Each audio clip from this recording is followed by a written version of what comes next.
Hello and welcome to the second part in our tutorial on how to rig an aircraft in UnityFS. Now that we have our basic aircraft template set up and our model attached, we can start looking at rigging the aircraft to enable it to fly. And this really is where the power of UnityFS comes into its own. So the first thing we're going to do is switch to the top-down view, and now we can look at creating some wings. So to do that, we're just going to create a new empty game object, and then we're going to attach a component to it, which is the wing component. So if we go into the component menu, down to UnityFS and Dynamics, we can select wing from here. And what we can then do is name this, so we'll call it inner, or what should we call it, right wing inner, and we can parent it to the Dynamics folder, which is where it should live. If we scroll in now, we can see that we have our wing object here. You can select it by clicking on the little wing gizmo, and you can see that there is some drawing here in the scene to represent our wing. So what does this mean? Well, this blue line at the front is the leading edge of the wing. The green line here is the lift line of the wing, so this is 25% of the way back along the chord line, which is this line here. And then the red line here is the trailing edge of the wing. So we've got blue line for leading edge, green line for lift line, and red line for trailing edge. You'll also notice that there's lots of other blue lines along the wing here as well. And if we select the wing, I can show you exactly what these are. So the first parameter on the wing component here is the section count. And this is how UnityFS breaks down the wing when it's performing its physical calculations for lift and drag on the wing. So you can see that if I slide this down, the number of subdivisions on the wing gets smaller, all the way down to 1. And if I ramp it all the way up to 10, you can see that obviously we've got now 10 subdivisions. The more subdivisions we have, the more powerful and accurate the physical simulation of the wing, because of the higher samples, but also the slower the simulation is going to run. So if we want to get UnityFS working on iPhone or Android, we can scale this up or down to a number which is sensible for that device. So what we're going to do is leave that at 10 for now. You'll also notice that as we've added a wing component, it's also porting a box collider, and this is really useful as it gives us collision for the wing as well. So rather than having to create complex separate collision meshes, we can just use the collision meshes, which are attached to the wing. So now that we have our wing, we're going to make it in two parts. We're going to make one part for the wing here, for this inner section, and another part for the wing for the outer section. And to do that, I can just simply select it in the scene view and position it in the center, and then choose our standard scale tools to scale the whole of the wings transform to match that of the actual wing on the model. So I need to be a little bit bigger, probably just a tiny bit too big. Oh. Now we'll scale it in this way a fraction as well. So now that we have it looking about right in the top view, maybe just make it a little bit longer.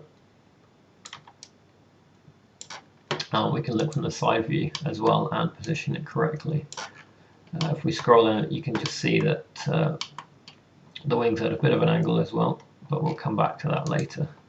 So now we have our inner section done. We should just duplicate this by pressing Ctrl D and sliding it along. And we can now create the outer section of our wing.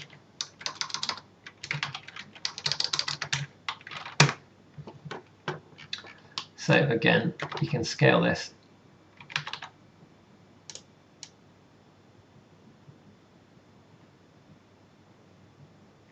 so that it's the right size.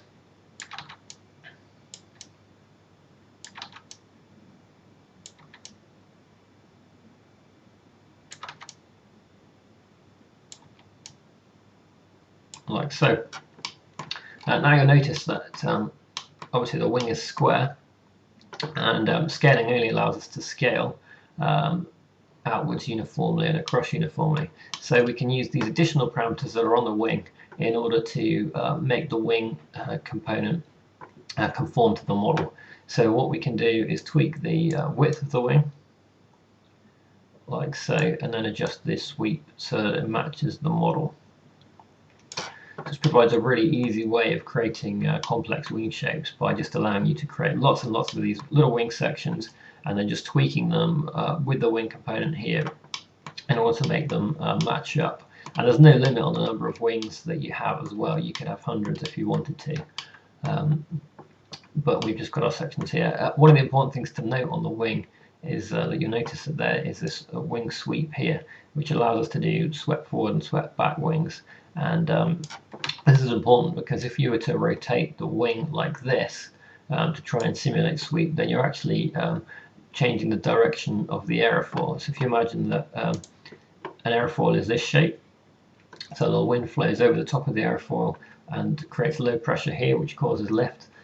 This needs to be aligned with the direction of the aircraft. So if we do this, then the airfoil is actually pointing this way instead, which isn't going to perform correctly. So what we do is we always leave this so that it's facing forwards. So you can see here that the z-axis is pointing forwards, but we can actually use the wingtip sweep, which keeps all these lines, airfoil lines, straight, but allows us to have swept wings. So we'll adjust this like so. Now that we have our right wing done, we will just look from the side and try and line this up correctly. So you can see here that the height looks roughly right, but there's also some rotation on the wing. It's not completely flat. So at this point, we're just going to go back to our perspective view, and then we can select our wings and just tweak the rotation on them so that it matches the model a little bit better.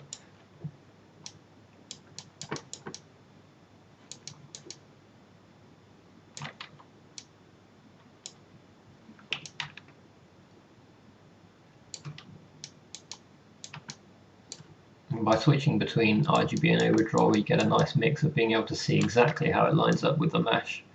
And also the overdraw just gives us a bit more of an X-ray vision to see what's going on inside the mesh as well.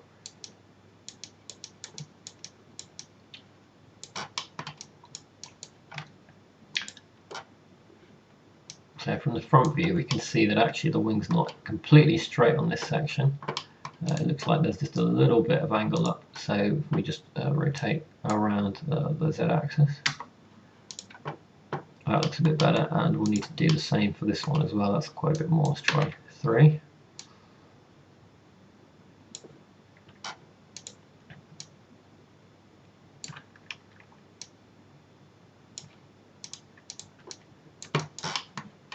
So we can see that this actual section of the wing now is lined up pretty well. This one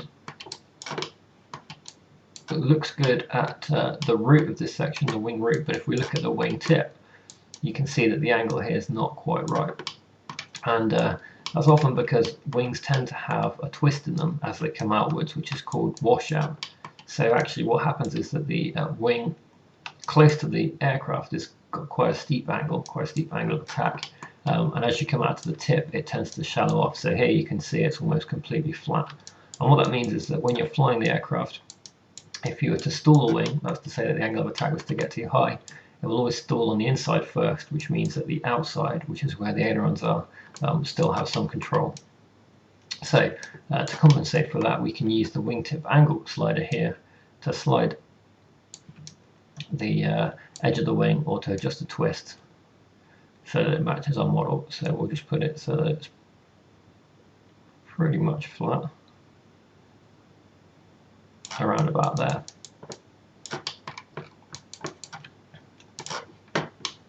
So now that we've done one side of the wing, we can look at doing the other. So one way we could do this is by, again, copying the wing. So we'll start with our inner one and then sliding it across. One thing to note is that if we wanted to copy this section of the wing, if we just copy it by Control-D to duplicate and pull it across, you'll see that it doesn't quite match up. If you were to try and rotate it around 180 degrees, it's also not going to match up. And you can see that now we've got the trailing edge at the front and the leading edge at the back, which is not going to work at all, because now if we just go back to our airfoil model, we've now got this at the front and this at the back, so it's going to be completely the wrong way around. So to get around that, what we can do instead is set the scale to be negative, and now you'll see it matches up better. But there's actually a much more powerful way of creating wings, and that's to use the mirror wing tool.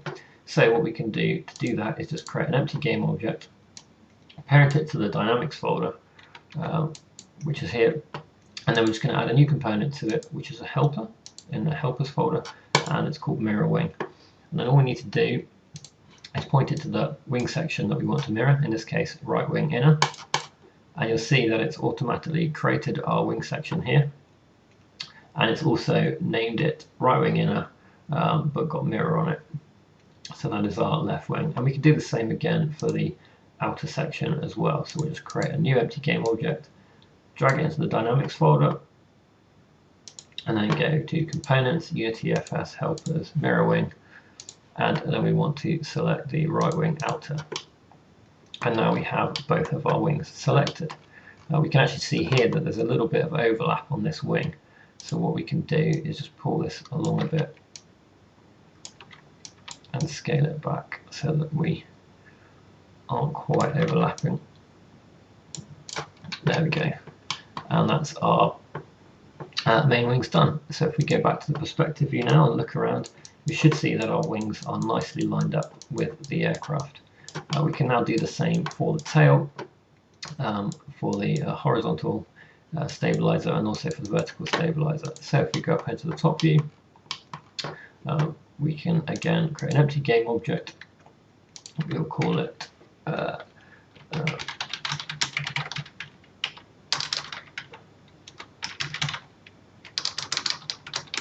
I can't spell today. We'll call it tail fin right. And again, we're going to add our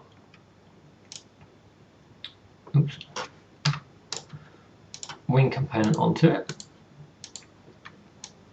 And then again, scale this to fit. So what we'll do is we'll scale it so that it fits the biggest part in.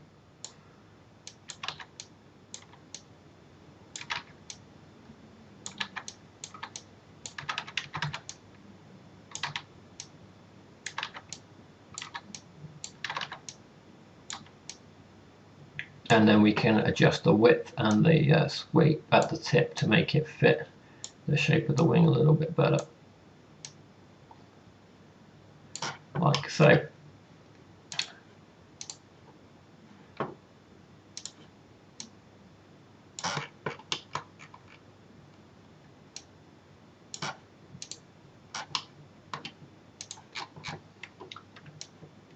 Now this is in the correct position. We'll drop this again into the dynamics folder, and then we'll create a new empty game object, add the mirror component, and again select our tail fin. So now we've got both of our tail fins done. So the final section to do is the vertical fin for our rudder. So we'll just do a very quick approximation of this. So again, I'm just going to create a new empty game object, call it rudder, add it to our dynamics folder,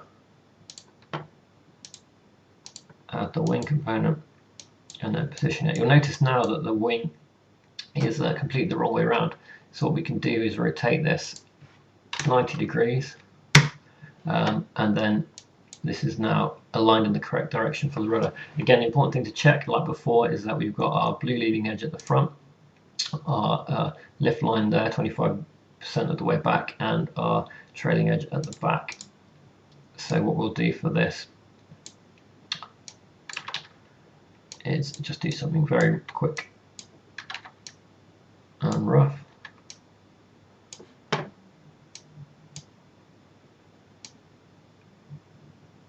Just to roughly approximate.